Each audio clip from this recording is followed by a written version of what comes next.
It's the 8th day of the 8th month in the year 2024. Good morning to you. Welcome to the Starr Breakfast News. And coming up this morning, Speaker of Parliament Alban Badman rejects request by majority for recall of Parliament within 7 days under Article 112, citing logistical constraints. Also coming up, Individual Bondholders Forum rubbishes apology by Finance Minister over domestic debt exchange program, asserting the apology is of no effect. Later in the bulletin, passengers who use ride-hailing app Bolt in Kumasi begin to feel the pinch as drivers commence demanding mandatory extra charges of up to 37% for every ride. Details are coming up right after.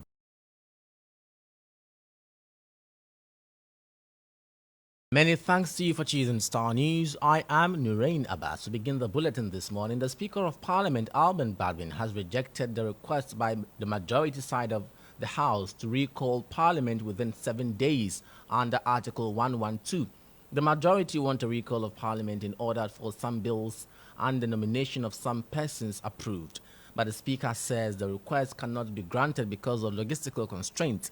He has rather summoned the House to return on 3rd September. Here are excerpts of the Speaker's response. A careful review of the matters outlined in the request reveals that they do not meet the threshold set by Article 112. Most of the issues, including the $250 million IDA financing agreement, were already tabled before the House prior to the adjournment on 30th July 2024. The fact that these matters were already under the consideration by Parliament, and in the case of the IDA financing agreement, were even subjected to debate and rejected, undermines the essence of the request for a recall. Indeed, several of the bills listed on the request are bills that are still under consideration at committee. You had excerpt of the Speaker's response to the majority side of the House. Away from that, the Individual Bondholders Forum is rubbishing the apology of Finance Minister over the domestic debt exchange program, asserting the move was of no effect. The Finance Minister, during a town hall meeting last Tuesday, apologized for the financial haircut, describing it as a necessary evil. However, a convener of the Individual Bondholders Forum, Yal Osu Brefo, says the DDEP was premeditated because the reckless spending that occasioned the program was deliberate. The apology comes too late. I don't know what they expect that to do with it. It's of no effect to me personally. For people who have lost family because of that debt exchange, what did they do with this apology? Government was very reckless to the extent that they borrowed after a point that they did not know how much they had borrowed. That got us to this position. That seems to me like a deliberate something to do. So they can't come at this point and say we are sorry. Sorry that what? So that you mess up people's lives, so that people lost their lives, so that people's education was interrupted. A whole lot of things. I mean, they feel that Ghanaians should be able to forgive them and just renew their money. That's why some they come with like statement. But to me, it's of no effect. It's of no consequence. There are some people within the group who might feel that, well, they have come clean right now. What do we do? Let's move on. You had convener of the Individual Bondholders Forum, Yal Osu Brefo. This is still the Star Breakfast News. Now let's take you to the Ashanti region because drivers of ride-hailing app Bolt have increased fares between 25 to 37.5% for riders costing below 50 cedis. Now, passengers covering distances with fares above 50 cedis will have to brace themselves to be charged higher, as the union has ordered drivers to negotiate an extra fare. This action is in clear defiance to the operations of the ride-hailing app company, which has not varied its charges. Drivers say they are compelled to take this measure after several failed attempts to get Bolt to increase fares amidst increasing prices of fuel and vehicle spare parts. Ultimate Evans, Ivan Heathcote Fumado, has been speaking to some passengers and drivers in this report. Oh yes, I have. What has been your experience with the drivers and the fares? These Bolt drivers, when you request for the ride, then they will call you and ask where you are going to. And they'll ask you again, how much were you charged? And if you tell them, let's say 20 cedis or 30 cedis, they'll tell you, I shall increase. When I come, you have to add something small to it for me. So this passenger just encountered what has now become the new order of Bolt drivers in the Ashanti regional capital, Kumasi. Now, what appears on the app as a fare is now just a bargaining point for an extra charge. I don't think it's cool because the app has already given me the price. Yeah, once you order, the price comes along with it. So why would you tell me to give you additional money? They would want to charge you more.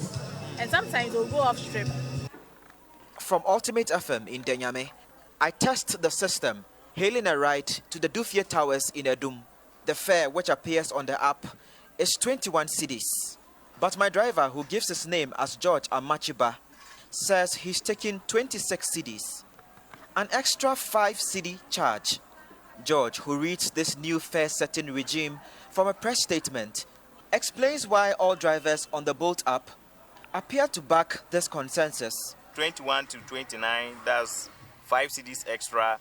30 to 39, 10 CDs extra. 40 to 49, 15 CDs extra. And from 50 going, you, the client or the rider, you have to negotiate with your driver. The reason is that if we cast our minds back, looking at the price increment of the fuel up to now where we are, though of late, just last week, government brought a bit deduction, but we, before coming out with this, there has been a lot of price increment of fuel and even spare parts, to be precise, my brother.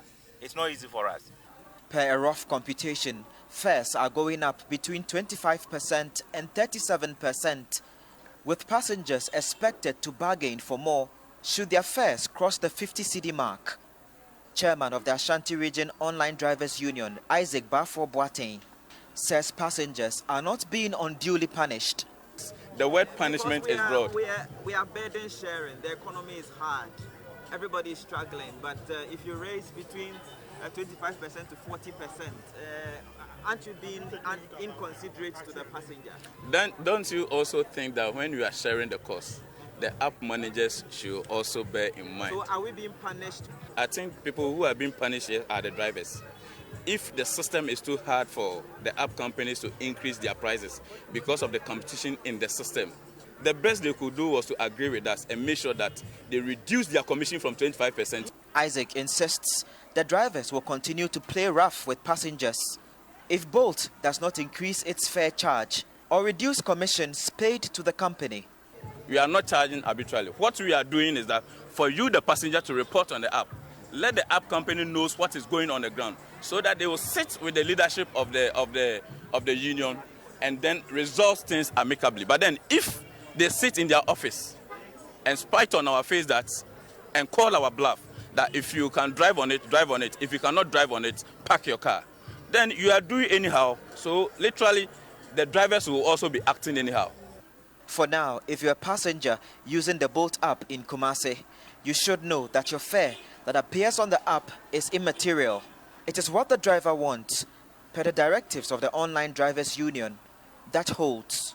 Reporting for Starr News. From the Central Business District of the Ashanti Regional Capital, Kumasi, Ivan Heathcote Fumado, Ultimate FM.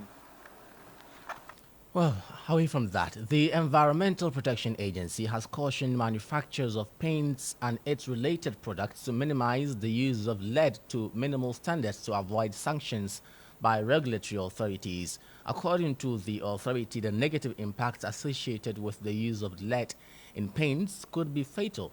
Deputy Director of the EPA, Lovelace Sapon, speaking at a stakeholder engagement, urged manufacturers to uphold the recommended level of lead to 90 parts per million. What the agency is doing is in several folds. First, we collaborated with the Ghana Standards Authority to establish the standard for lead in paint.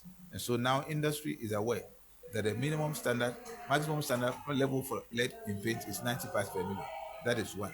And we also assisted industry who are willing, and the majority of them are willing, to, in collaboration with our partners abroad, to help them to change over from lead-based paint to clean paint without lead. And so now most of them are producing lead-free paint. Now, but we also have to ensure that we are certain that the lead paint on the market is lead-free. And that's why we have developed a guideline which we use to monitor them. So the guidelines requires that when you want to import paint or manufacture paint, you come to the agency to register the paint. Once you come and register, we'll require you to give us a sample of the paint. We also require you to give us a certificate analysis of the paint, which has been analyzed to show that it contains no lead. And we also require you to sign what we call a certificate of conformity to show that you, the manufacturer, the paint you are placing on the market, you are certain that it contains no lead. You had Deputy Director of the EPA, Lovelace Sarpon, speaking to Star News. And that is how we end the breakfast news this morning. When you log on to starfm.com.gh, you'll find more news updates there. I am Nurain Abbas. Many thanks for your company.